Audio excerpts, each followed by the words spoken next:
Britain's Strongest Man wrapped up, well, about 15 minutes ago at time of recording, but a few hours ago, hopefully, by the time you are watching this. And that was one hell of a start to the Strongman year.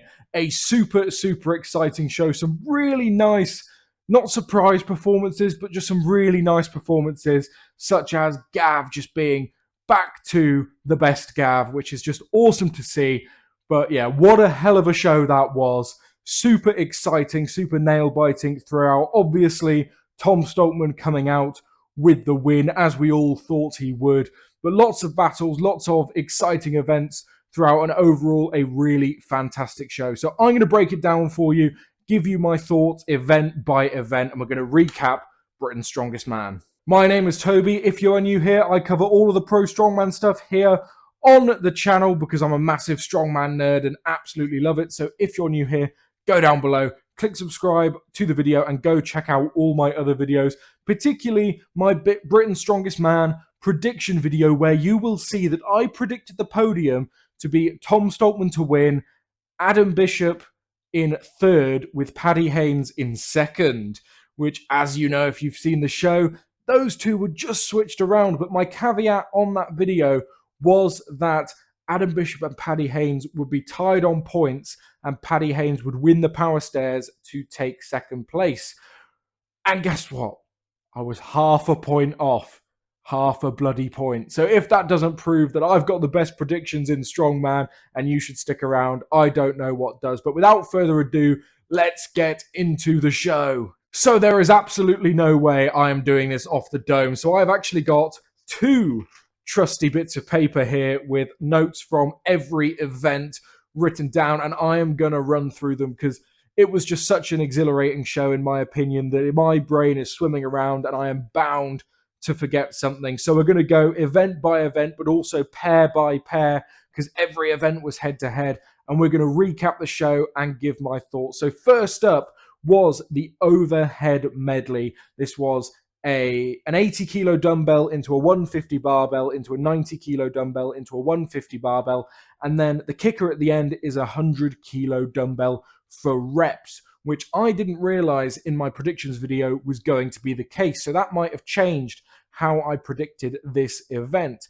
and it certainly changed how this event was going to pan out. So our first pair up was Matt McKeegan and Connor Curran out first, and this was an interesting one to see how like an under 105 such as Matt is gonna fare with the big boys. And he didn't get off to the greatest start, only managing the first dumbbell, which took him 12th place overall in the event. Connor did a very decent run, got 4 implements, just missed the 100 kilo dumbbell, and that got him 8th place in the event. So a pretty decent, solid start. It made me think that perhaps the overhead medley was actually a decent weight. A lot of people were calling this event too light, and as you'll see as we go through this, was actually a really good weight, and there was a really good spread of points, and it's because of that 100 kilo dumbbell for reps at the end that changed how this event was set up for me and made it much more interesting. But our next set of pairing was Ben Glasscock and Rowie O'Hagan. And this was a really weird heat because Ben did fantastic on this run. He did really well. He got all of the implements, including the 100 kilo dumbbell, and they got an extra rep on the 100 kilo dumbbell. Then looking around for the down signal, found that his referee was missing. And yeah, didn't really communicate well in the stream exactly what happened. But from what I've gathered, Maggie just walked off. So yeah, I'm not sure what happened there, but that was enough for Ben to take third in this event, which was a really, really good start for Ben. A little bit of an up and down competition for Ben, but getting third was an absolutely brilliant start. And then, yeah, Rowery, really decent, really solid, got 4 implements in a decent time, ended up in 7th. And that's the thing with Rowery, is you can just see how much bloody potential this guy has. Obviously, he's brand new on the scene, a fresh face, quite literally. And he's just getting solid placings on every event, which was really nice to see. And this guy is going to be a big star in the future if he keeps at it. But mark my words, he's looking really sick. Next up then, we had Callum and Gav. And this is where we saw, okay, Gav is in shape. He got all of the implements in a very decent time, earning him 4th place in this event. Not a great start for Callum. And Callum had a pretty down performance across this whole competition. Definitely not the performance that he would have wanted. But he made it through the whole competition and he didn't look out of place. Like, none of these athletes at this competition looked out of place, in my opinion. And we had a competition with no pullouts, no injuries, which is always fantastic to see. So even though, you're coming 12th at Britain's Strongest Man, you're still coming 12th at Britain's Strongest Man. Like, you are number 12 in Britain. That's insane, right? So yeah, that earned Callum 11th in this event. But yeah, Gav being in shape was an absolute delight to see. Then we had Flynn versus Bish. Flynn got a really decent run of all of the implements, once again earning him 6th in this event. Bish overhead proving not the best on this event. Like, we thought Bish coming into this overhead might be the struggle for him, and he got 4 implements, which earned him, I believe, 9th in this event. It's sort of where we expected Bish to be. I did say he probably wouldn't finish the run, but Bish had some fantastic events coming up, as we've seen, so he managed to claw it back. But 9th in the event to kick things off. Then we had Graham versus Paddy, and this was a really interesting one for me to see what sort of shape Graham was in, and he was in decent shape. He did a solid run. He wasn't maybe quite as snappy as I was expecting on the overhead. Like, we know Graham as a very strong overhead presser in his prime, but perhaps this medley just wasn't like best suited to his power. So he got 4 implements, I believe, and that earned him 10th place. And then Paddy did really great on this overhead medley. He really did. He did a very solid run, got all of the implements, and very, very nearly got an extra rep on that dumbbell just outside of the time limit, unfortunately. That got him 5th on this event, and that was a really good start for Paddy. When Paddy starts with 5th on an overhead, it's going to be a good day for him. So really great start. And then we had the Stoltman Outlast, Luke versus Tom, and both of these guys, they were fast, they were efficient. Luke managed all of the implements plus 2 extra reps on the dumbbell to get 2nd, and then Tom just the most effortless barbell cleans I've ever seen. Managed to finish the run and get 3 extra dumbbell reps and looked like he had more in the tank. This is where we saw, okay, yep, Tom's in Tom shape. Bye-bye first place to everyone else. Tom is here to take it. So this was where we saw the Stoltman were in shape.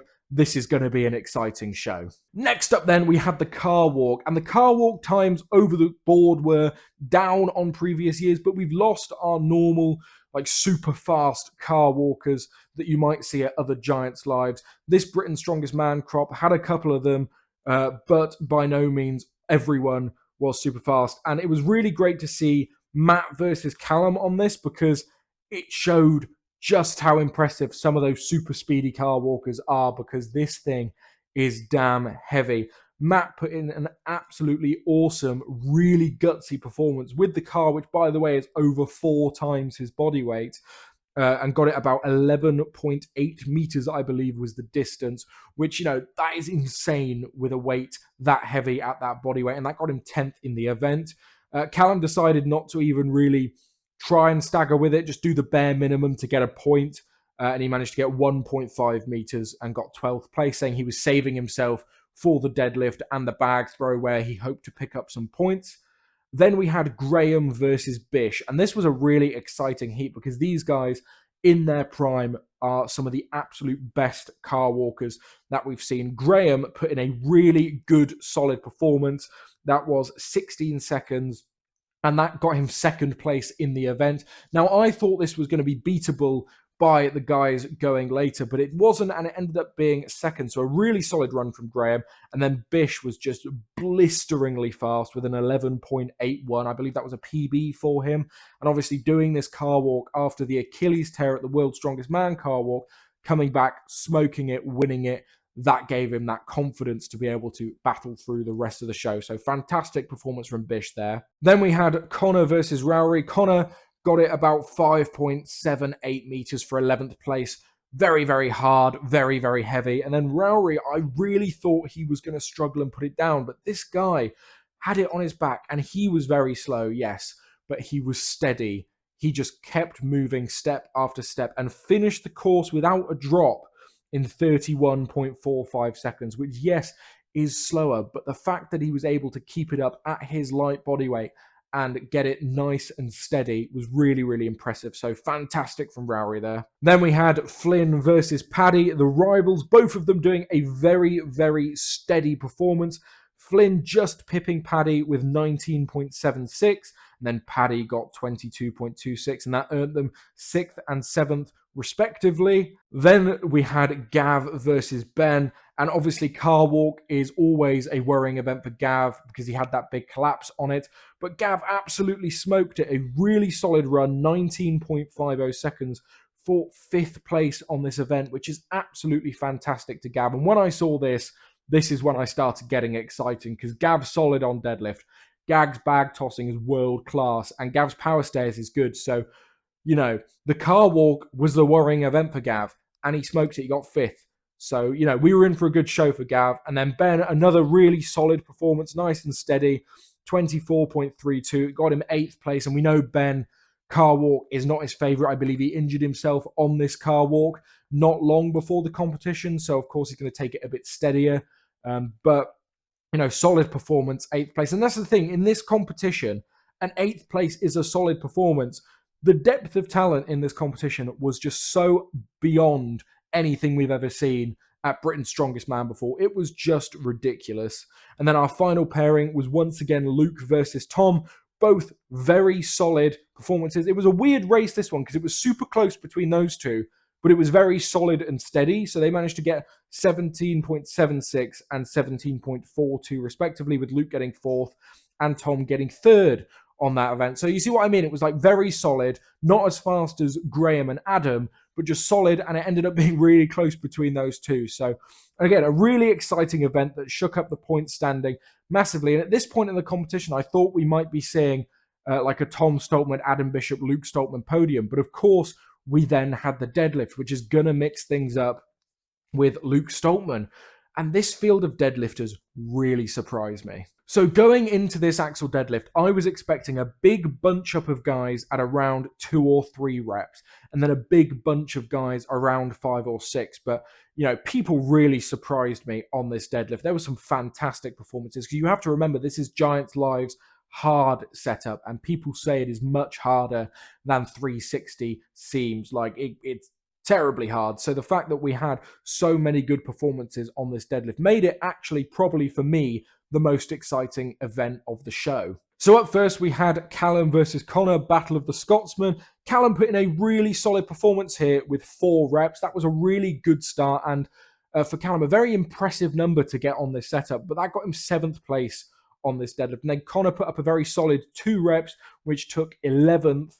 But again, on this setup, 2 reps is still like good. It's still decent. We see people get 1 on this quite a bit. So the fact that 4 and 2 was the like lowest placing guys coming out the gate was a really, really good start. And then our next pairing was the Battle of the Irishmen with Matt and Rowry. So Matt managed to get 3 reps and then suffered a really nasty looking cramp, I believe it was. Again, Matt putting in an absolutely just gutsy performance. That got him 9th in the event. And then Rowry, a really solid 4 reps. And as I said, 4 reps on this deadlift is a very impressive number. So that was joint second with Callum. Really, really cool performance from both of those guys, Callum and Rowry, putting in a very solid performance. Then we had Ben versus Paddy, Battle of the Englishmen. We had Ben, a very solid 3 reps. I'm sure Ben would have wanted more on this setup, but 3 reps again on the setup, solid. That got him joint 9th with Matt McKeegan. And then Paddy putting in a very, very impressive 8 reps for 1st place on this event. It looked fairly comfy, like the first 7 did, and then a bit of a rest for the 8th. You know, the world record on this implement is 9 reps, and Paddy got 8, which was fantastic, deserved event win. And it made me hyped for the last pairing we had to go out, which was Graham versus Adam. Next up, we had Flynn versus Gav. So Flynn was our first person to get 5 reps, which got him 6th place on the event. A really, really solid number for Flynn. 5 reps on this implement, as I said, is big, and usually big points, but we had Gav with 6 reps. And again, this showed that we have an in-shape Gav. He was looking super solid. That got him 4th on this event, which was awesome. Like 6 reps is a really, really good performance. A lot of the time we see this in shows the winning number is like 6 or 7 reps. So the fact Gav's getting 6th and getting 4th is really impressive. And then we had another battle of the Scots. We had Luke versus Tom head to head once again, and Luke managed 2 reps, which got him joint 11th with Connor.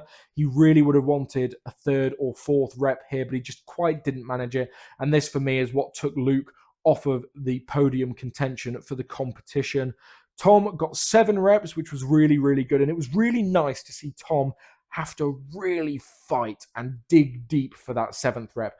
The man's face exploded with a nosebleed, and you can tell Tom really wanted this Britain's Strongest Man win. And if he brings that same energy going into World's Strongest Man, the others are in trouble. So that got Tom 2nd place on the deadlift, which is awesome for Tom. He is very good at a suited axle deadlift for reps. I'd really love to see how Tom's max deadlift evolves over the next 12 months if he continues with this shape. And then our final pairing was Graham versus Adam, and these two are absolute titans of deadlifting, especially in their prime. Graham managed 6 reps for joint 4th with Gav, which is a really good performance. And then Adam managed 7 reps for joint 2nd with Tom. Now, going into this final pairing, I was expecting Adam to push Paddy for 8, but he didn't manage it. So, 7 reps is still a phenomenal feat on this, but it gave Paddy a little bit of a leg up to start catching up with these top guys from the car walk, which didn't quite go his way. And then we moved into the throw that's going to throw all of the points all over the place and be very, very entertaining. Now, my prediction going into the show would be that a lot of the guys finish in a very quick time, but that did not end up being the case. This throw was, for all intents and purposes, a bit of a mess. People rushed things, people missed things, and that's just how a throw goes sometimes. So out first was Connor versus Luke. Connor missed the last bag, getting 5 in 12.25 seconds. That got him 7th place in the event. So the fact that you're not getting the last bag and you're still getting 7th shows how much of a slow run a lot of these guys ended up having. Luke got the last bag after a couple of attempts, which I believe is the first time he's done that. So he was super excited, got that in 26.93 seconds, and that got him 5th place in this event, which, just for finishing the run in a fairly, pedestrian time is a really good placing to get. And then we had Matt versus Ben. Matt had a really big mistake on a couple of the bags, and this was the first sort of messy run. I thought he ended up getting 3 in, I believe, 8.87 seconds, and this was 12th place in the event. And then Ben missed the last bag just about, but he managed to get 5 in 21.20, which got him 8th place. So I believe Ben might have been the fastest, not the fastest to 12. He was the 2nd fastest to 5 implements. Sorry, it's late. I'm tired. We're getting there. Then we had Rowery versus Callum. Rowery had a very solid run up until the last bag, which he missed. He got 5 in 21.57, which got him 9th place in the event. And then Callum, poor Callum. Callum coming into this had the most pressure on him for this Sandbag run. He had been beating the world record in training. Everyone had him predicted doing very, very well. And he just had an absolute mess of a run. And I feel so sorry for him because this was his time to shine. And he just rushed it and he just fucked it up. So he had a very messy run. Throwing, I think he missed the 2nd bag and then got the 3rd and 4th. And then I had to redo the 2nd and the 3rd and the 4th. And he somehow managed to get 5 in 39.96, which was 11th place. But the fact he managed to recover and get that many was really impressive, but such a shame for Callum because on his day, you could easily win that event. Then we had Flynn versus Gav. Flynn missed the last bag and got 5 in 22.3 seconds for 10th place. And then Gav had a super fast run up until the very last bag, which he just missed, then got it over. He got 18.7 seconds, which I believe, if I can read my handwriting, was enough for 4th place. So Gav, you can see, has just been super solid and consistent on every event. Not taking event wins, but 4th, 5th. Always there and thereabouts. Doing the Andy Flynn tactic was Gav this time round. Then we had Graham versus Tom. Graham missed that last bag, but got 5 in a very quick time of 11.27 and got 6th place on the event. And then Tom was super fast with a 13.94 to complete the run, easily in first place. And then our final pairing, Adam versus Paddy. It was super, super important that Paddy gets a nice clean run here. All he had to do was finish the run, in my opinion, to be solidly on that podium. And he did just that. Paddy managed to get 15.53 seconds for third place. And it was so neck and neck with Adam Bishop, where Bish got 15.35 for second place. And you know when you're neck and neck with Adam Bishop on a throw, you are doing something right. So big shout out, Paddy, for having a finally successful throwing performance at a Giants Live. Really, really good stuff. And yeah, the throw mixed things up as it always does. It doesn't change my stance that I think it's a silly event, but it was, I guess, kind of entertaining, wasn't it? So that was really good fun. And that took us into the power stairs with a very exciting podium race on. Will Gav do enough to get that podium? Will Paddy and Adam be able to cling on to it? At this point, we were pretty confident Tom Stoltman was going to win this show.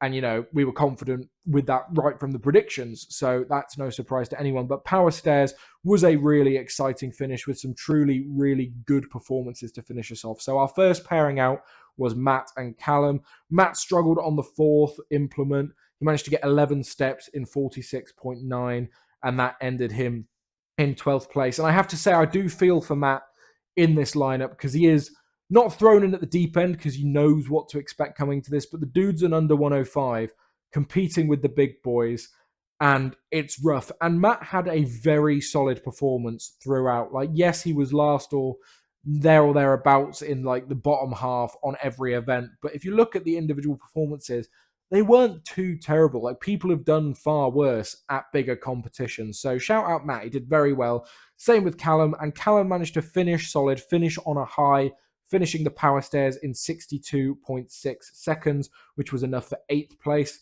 Our next pairing then was like the pairing of guys who were just very solid. So Connor and Rory.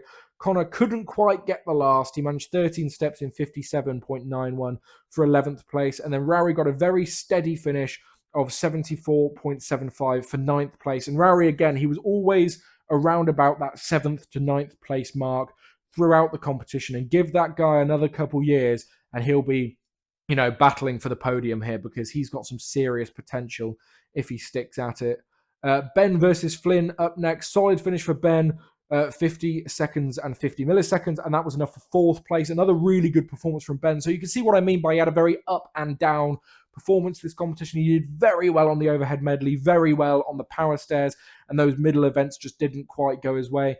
Ben's one of those people that on his day, he's a podium threat, but he's still got those days that just don't quite go as well as like a Mitch Hooper or someone, you know, who doesn't have any holes, who seems to perform every single time. So Ben is one of those guys who's going to be a staple at many shows, I'm sure, and just give him time. He's going to be working.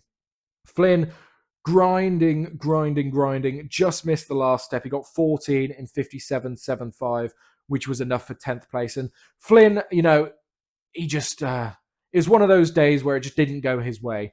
He was being solid throughout. He did, you know, he didn't do terribly on any event, but he didn't excel on any event either. And everyone else was just so infallible in the top half. You know, people weren't really making mistakes. Everyone was just performing and performing. So it's hard to pick up those points. So I feel for Flynn once again. He looked like he was cramping pretty bad after that. Then we had Luke versus Graham. Luke stumbled a bit, but had a pretty good run of 54.84 for 6th place. Graham had a great run with 52.40 and got 5th on that event. And I was really impressed with Graham throughout this whole competition. You know, coming into Britain's, when it was announced that Graham Hicks was doing it, I and many other fans were very skeptical of what sort of shape Graham would turn up in, you know, how he would do in a full show. And he did really, really well. You know, he was solid on every event. And it was really nice to see Graham back at a show performing well. So, yeah, fantastic end for Graham there, ending on a great run in 5th place. Then we had Gav versus Paddy, my favourite heat of the competition because it was so cinematic. Gav waiting to go for the power stairs, tears streaming down his face. Paddy desperately trying to hold on to the podium. And then Gav got a very solid finish of 56.49 for 7th place on the event. And then Paddy leaping from the top step instead of stepping down every time, which must have shaved off a few seconds. Like, that's athleticism. But he got a super fast run of 39.59 to take the win on the power stairs. So it was looking like my predictions might come true at this point. And then we had Adam versus Tom to finish us off, both with an incredibly fast run, super close going into it. And if Tom had just beaten Adam on this power stairs, my predictions might just have been correct. But he didn't. Adam pipped him with 40.38 seconds in second place, and Tom got 41.43 to take third, which gave us the overall standings as follows. In first place, Tom Stoltman, 4 times Britain's strongest man. Will he get a 4th World's Strongest Man title? Every other time he's won Britain's, he's won Worlds. So will that trend continue? Second place, Adam Bishop, looking back to his best. I'm so excited to see Adam Bishop at World's Strongest Man this year to get redemption over that 2024 performance where he was looking super on fire. I love Adam. He's one of my favorite athletes. Super pleased for him here. And then, of course, Paddy Haynes in third. We're representing Paddy in this video. He's a good mate of mine. Super pleased to see him on that podium because I know him going into Britain's, and it doesn't come across this way online too much, but he wasn't super confident about this set of events. They're not his preferred set of events, but he knew he could still perform well, and he wanted redemption over that 4th place finish last year. He wanted to get on that podium, and he did that. So look out for Europe's Strongest Man coming up next with Paddy Haynes, because that is what he's gunning for.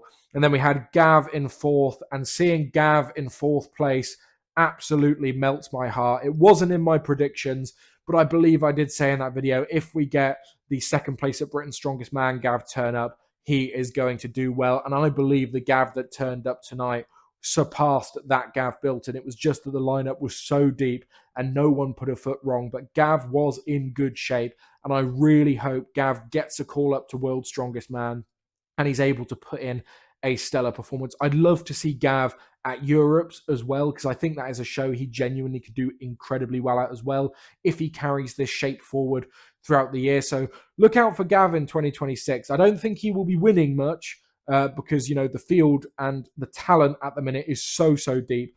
But, you know, he might sneak a podium here and there. And the main thing is he looks like he is enjoying Strongman. You know, he looks like he's got the fire, he's got the burn, his emotions are on his sleeve, and it was just so nice to see him do well. And then in 5th place, another pleasant surprise to me, Graham Hicks. You know, we knew he always could do well. He's an incredible athlete, but his shape was just unknown coming into this competition. So Graham sitting in 5th is awesome. Really pleased for him. And then in 6th place, we have Luke Stoltman, former Britain's Strongest Man from last year. I think that deadlift and that throw is what cost him there, but the rest of his events looked really solid. Ben down in 7th, and I know Ben placed lower in this competition than last year, but you could really see the areas Ben had improved in from last year. This is not the greatest set of events for Ben, and he still came out and he still put in some really solid performances. So I think Ben has got even more improving to do over the next 12 months. And I think if we see him back at Britain's next year, he's going to be one of the threats for the podium for sure. He has been putting in so much hard work and improved so much over the last 12 months. Give him another 12 months and who knows what we could see. 8th place for Andy Flynn. The solid tactics of Andy Flynn, just coming top 3 in every event, didn't pay off this time.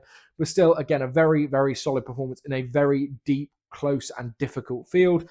Then in 9th, Rory O'Hagan, and Rory should be incredibly proud of his performance in this competition. He should be going home absolutely buzzing, fired up to work hard and come back to Britain's Strongest Man next year as a threat for that podium, because that guy, as I've said multiple times in this video, has a hell of a lot of potential. In 10th place, we had Connor Curran being able to get a bit of redemption on his performance a couple of years ago where he had to pull out after the first event, finishing every event and finishing solid in a good amount of the events. As I said, even 12th place in this lineup is not something to be disheartened with, because everyone here put in their absolute best. And there were some fuck-ups, there were some problems, but no one looked like they didn't want to be there. No one gave up. No one pulled out. No one really got injured. There were some cramps here and there, but everyone can go home saying, I did try my absolute best. And that was clear to see. So with Connor in 10th, Callum in 11th, and Matt in 12th, none of them looking out of place at Britain's Strongest Man. And that concludes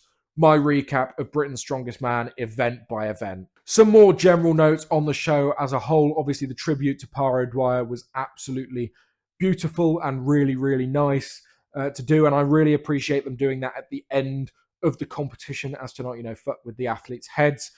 So that was really, really, nice. That was pleasant. The production quality, Giants Live always do a fantastic live streams. There were some bits of camera work here and there that weren't great. But, as far as the experience as a whole, the commentary was fantastic. The in-between event breakdown and interviews with athletes was always really good. It's Giants Live. You know what to expect going in. And as for the caliber of the athletes and the depth of talent, you've seen me say this in this video, but this Britain's Strongest Man was so ultra competitive the whole way through. Like, yes, Tom Stoltman had a bit of a runaway lead and won the competition, but you look from second all the way down to those lower placings, and people were chopping and changing throughout the whole competition. It was really, really exciting. And I think that speaks volumes of the depth of talent that we have in the UK right now, in Britain as a whole. There's always this fun debate between America and Britain on who has the better set of athletes, but they're just so different, they can't really be compared. And the thing is, we've both got an incredible, deep talent pool in both countries and right now, and it's just insane to see these different skills put on blast. So this has been a fantastic Britain's Strongest Man and a really great start to the Strongman year. That is where I'm going to leave this video. I'm going to end it off here, run upstairs, get it edited and uploaded for you guys. So if you appreciate the lengths and the efforts that I go to chat waffle about Pro Strongman, support the channel by going down below, clicking like on the video, sharing it around to other Strongman fans, subscribing to the channel, and if you want to go above and beyond and become part of this channel, go down below, click join, become a member, check out all the members only perks, and it just shows a bit more extra support to me and the channel, but that's by no means a requirement. A like, a share, a subscribe is all that I ask of you. Comment down below what your predictions were, how close you got. Comment down below your favorite, your highlights, your absolute best bits of the show. I've been Toby. This has been Britain's Strongest Man 2026. I'll catch you for the Arnolds.